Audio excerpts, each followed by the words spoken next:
When Fujifilm announced a fixed lens medium format camera, I was a bit confused, excited, but also slightly disappointed.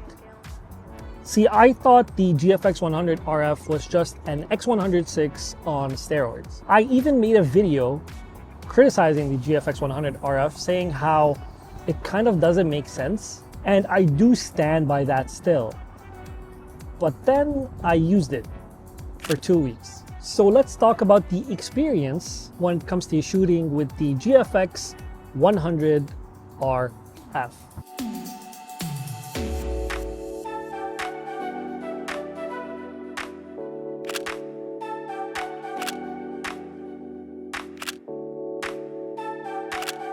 Now, the keyword in this review is experience, because I do not want to dive into specs. I just want to talk about the experience of using this camera, because this camera is special. It's unlike anything else we've ever seen, and I do praise Fujifilm for trying new things and pushing boundaries, even when it's sometimes silly. See, I do think that I am someone who is perfect to review this camera, because I am someone who does own a Fujifilm medium format camera, which is the GFX50R that came out back in 2019. But I am also someone who does own the Fujifilm X106. And the GFX100RF has a lot from both. It's basically a combination of a GFX medium format camera and the Fujifilm X106. A nice, sleek, and beautiful design with a nice compact format that this camera does get mistaken for the X106. But this is an everyday carry medium format camera with a 102 megapixel sensor and the ability to take photos that can be split up into even more photos. I will be splitting up this video into chapters, and chapter 1 is what does medium format do to you as a photographer?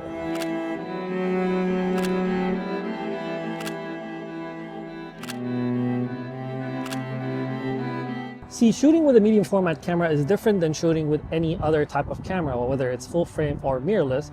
That's because medium format kind of forces you to slow down, because you are basically shooting photos here. You're not running and gunning, you're taking your time, because you are taking the perfect shot with a beautiful 102 megapixel sensor that makes your photos look incredibly beautiful.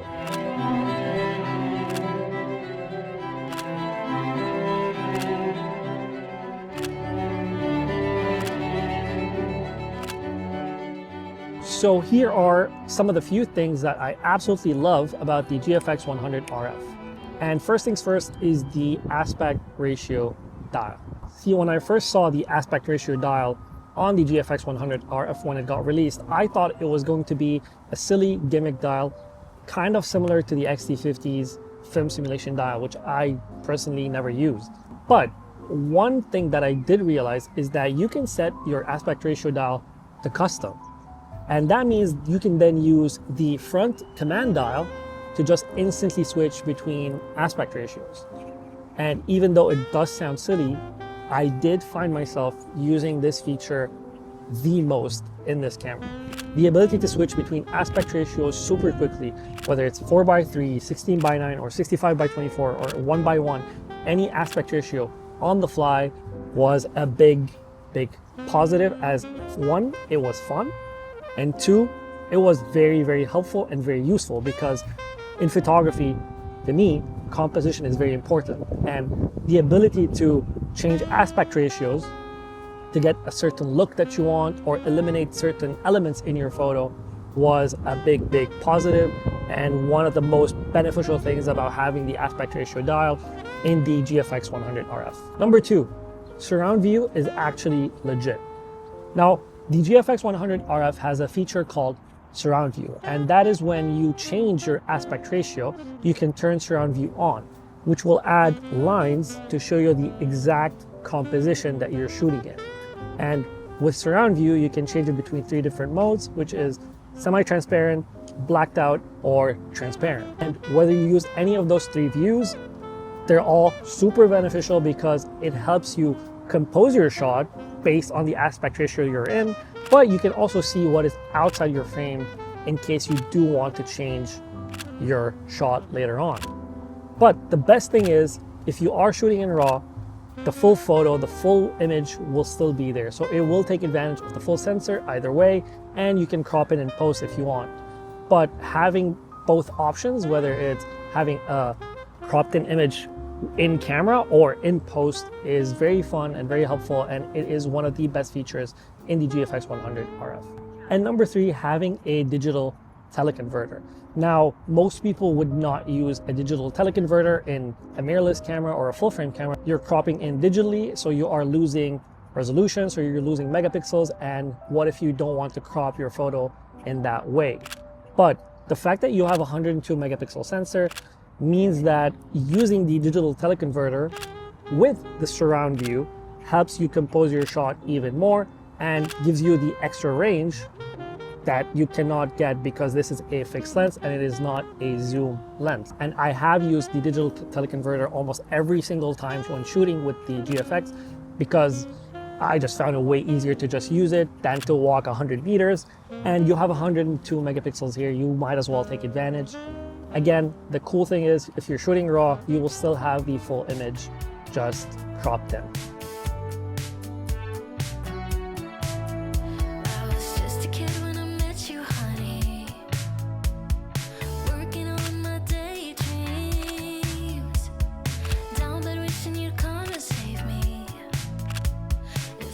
So how do I use the GFX100RF differently from the X106, which I do own? Two very similar cameras, different sensors, but completely different experiences. Here is why. When I do shoot with the X106, I genuinely just want to shoot JPEGs with that camera.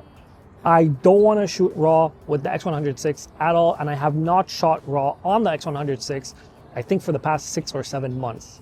Because when I do shoot with the X106, I am looking to make photos that are memories that I want to keep, that I want to show later on, that I want to post as stories, and not to edit and spend hours on and changing and color grading. I don't want to do any of that. The whole point of the X106 for me is genuine, candid moments on the spot. But even though the GFX100RF does have film simulations similar to the X106, I did not create a single film recipe that I want to use with the GFX100RF. It is most likely a subconscious thing where I am using a GFX camera that costs $7,000 that has 102 megapixels. Why do I want to shoot in JPEG? Sure, I can post them on socials and I can use it as an everyday camera, but is it really an everyday camera? If you're a person who lives in a city or a small town, are you going to carry this camera that costs this much money and shoots with a 102 megapixel sensor with you every day? And if you do, are you just going to waste that photos or waste those photos shooting JPEG and not shooting RAW to take advantage of the full sensor, which then you can color grade 16-bit RAW images, and then you can crop into multiple formats and you can get multiple photos from one single shot. So it is more of a subconscious thing, but I found myself never shooting just pure JPEG with the GFX100RF. I am always shooting RAW and JPEG, and the JPEGs go on my story, but the RAWs are photos that I do want to edit and spend time on and take care of. And you can see here, I've done a photo shoot with the GFX, I've done street photography, I've done several types of photography where I'm like, this is high-end quality photography here that I just don't want to waste shooting JPEG only.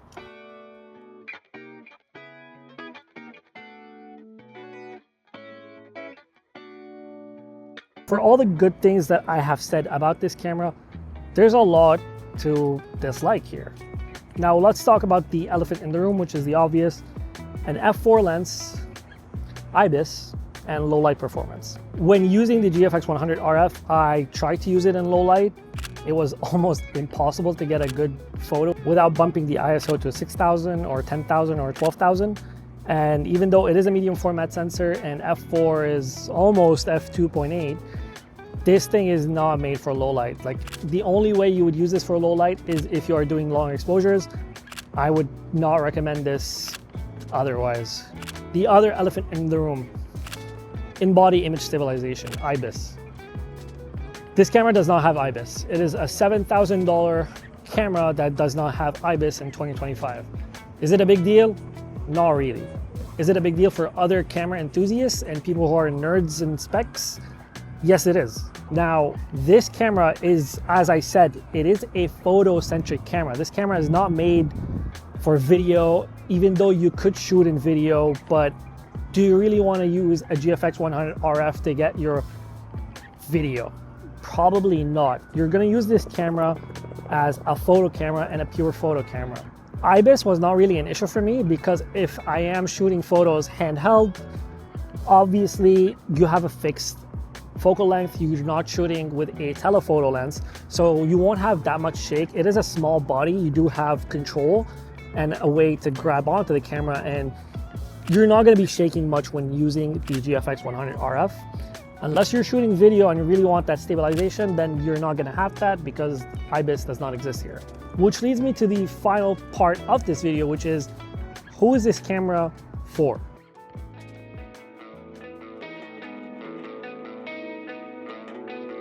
Well, there's several reasons why you would want to get the GFX100RF. If you are a person who does want to get into medium format photography, but you do not want to spend the money on a GFX100 or 102 or 100S2, and you want something compact, light, and made for travel, then this is the perfect camera for you. You're going to be going out during the day, obviously taking photos with this. If you're traveling, I don't think you would use this at night because of the low light capabilities. But if you think of it this way, this is a $7,000 camera with a lens built in. If you do want to get a GFX body by itself, that is around also 5 to 6 or 7 grand. Then you do have to get GFX lenses, which are 3 grand each. So you're spending around $10,000 to $11,000, but you can also only spend $7,000, which is $4,000 to $5,000 less. You get your lens and you get your GFX body and you're set and ready to shoot. If you're a person who also, when traveling, you do not want to carry a lot of gear, you want something easy to take out of your bag, easy to take with you, not worrying about carrying 2 to 3 GFX lenses, which are very, very heavy, then again, the GFX100RF is the perfect camera for you. But if you are a person who does not really want the medium format sensor and you do not want to spend that much money on a camera, you're more of an enthusiast or a hobbyist or someone who's just starting with photography, you do want the rangefinder style, fixed lens, compact look, but you do not want to spend 7 grand on a 102 megapixel sensor, which is obviously the best part about the GFX, then you should probably opt for the X106, which I do have a review on right here. To sum it all up, this is a beautiful camera. If I did have the money, I would probably buy it and keep it with me for travel, but unfortunately I do not, and a lot of people don't have that money right now. It is a camera worth trying out. If you can go to your local store, rent it out, try it out, highly recommend it, even if it's for 2 weeks or a week. Definitely worth trying out and worth using. And don't forget to subscribe because I am trying to hit 5,000 subscribers by the end of the year. And if we can do that, that would be absolutely great. And because of you guys, I can keep continuing to make these videos. Thank you guys for watching, and I hope you liked this video, and I will see you in the next one. Bye.